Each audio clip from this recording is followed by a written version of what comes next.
اللہ نے نوازا کہ میں تجارت کرنے لگا.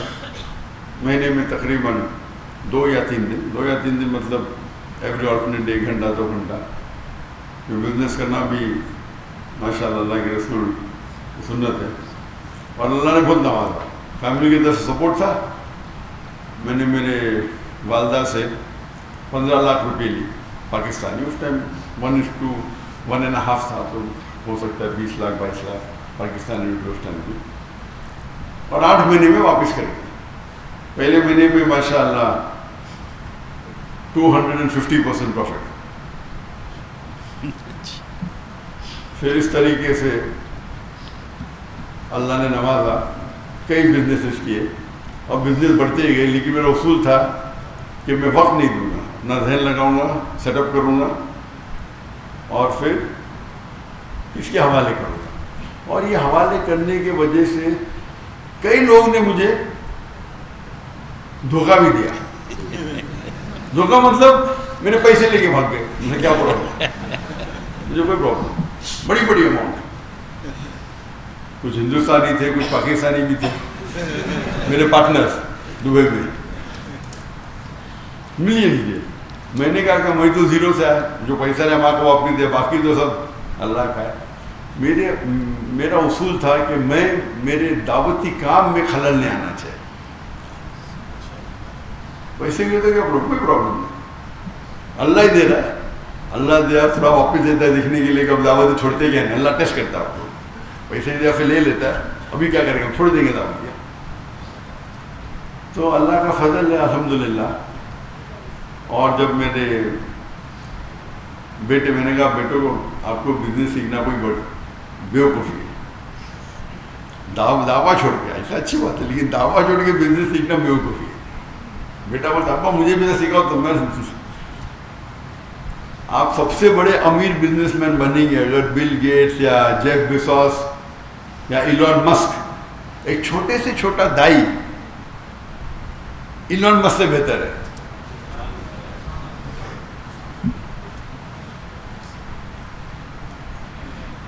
لیکن ٹھیک ہے, کیونکہ اللہ نے مجھے سہولت دی تو میں نے بولا تمہارے نام پہ شروع کر دو, نو پرابلم. لیکن بزنس میں ہمیشہ اللہ تعالیٰ کو اپنا پارٹنر بنا. اور جب اللہ تعالیٰ کو پارٹنر بناتے, چھوٹا پارٹنر تو نہیں بنا سکتے نا, برابر. تو میں نے بیٹے کو منیمم آپ کو 51% اس کی جو انکم ہے, 51% جو منافع ہوتا ہے وہ اللہ کے راہ میں دینے پڑے گا. میں تو ویٹرن ہوں, میں پرانا ہوں, میں تو زیادہ دیتا ہوں, اتنا دیتا ہوں بولوں گا نہیں, لیکن یہ تو نہیں ابھی ہے. تو 51% آپ کو اللہ کے راہ میں دینے پڑے گا. اور جتنا آپ اللہ کو جتنا زیادہ دیں گے پرسنٹیج جو بچتا ہے وہ آپ کے پاس زیادہ رہتا ہے.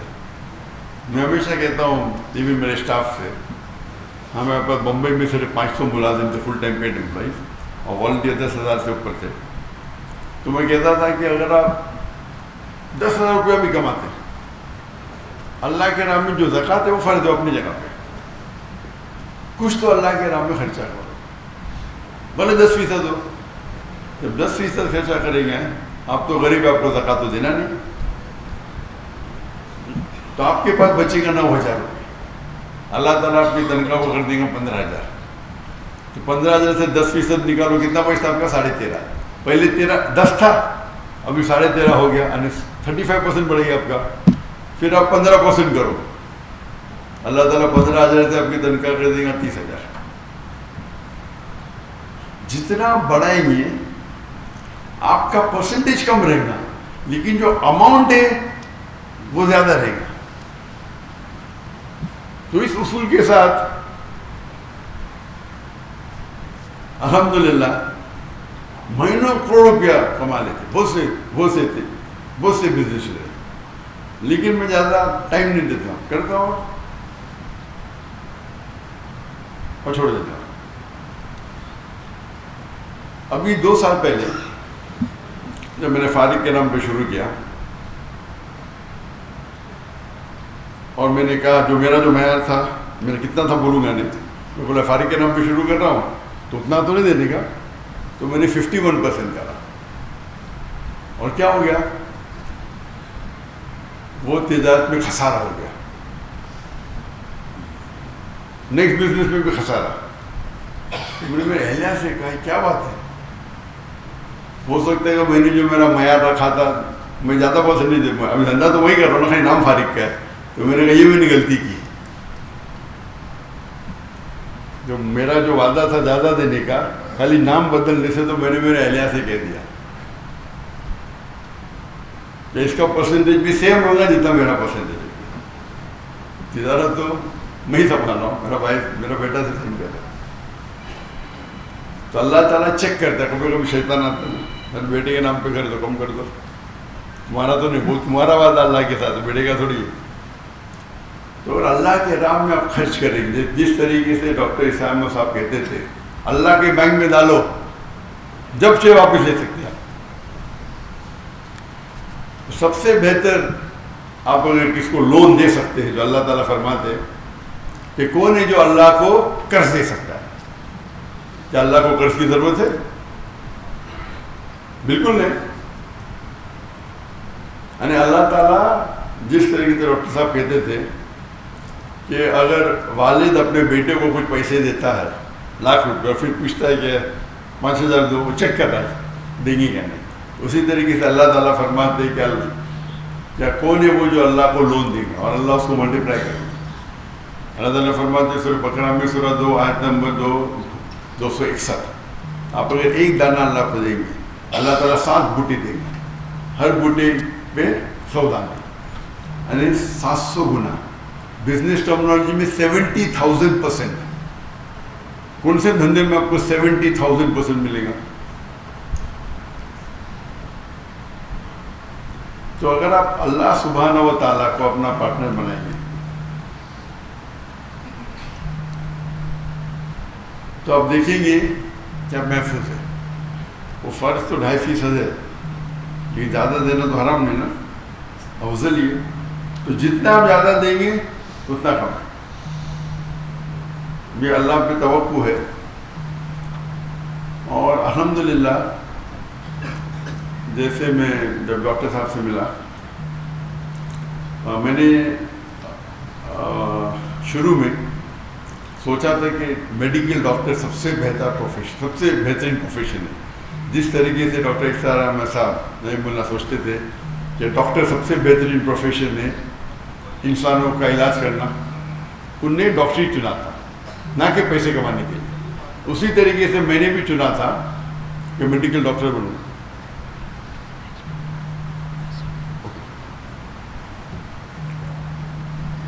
تو نیکسٹ جس سے میں نے سوچا کہ ڈاکٹری بیسٹ ہوگا,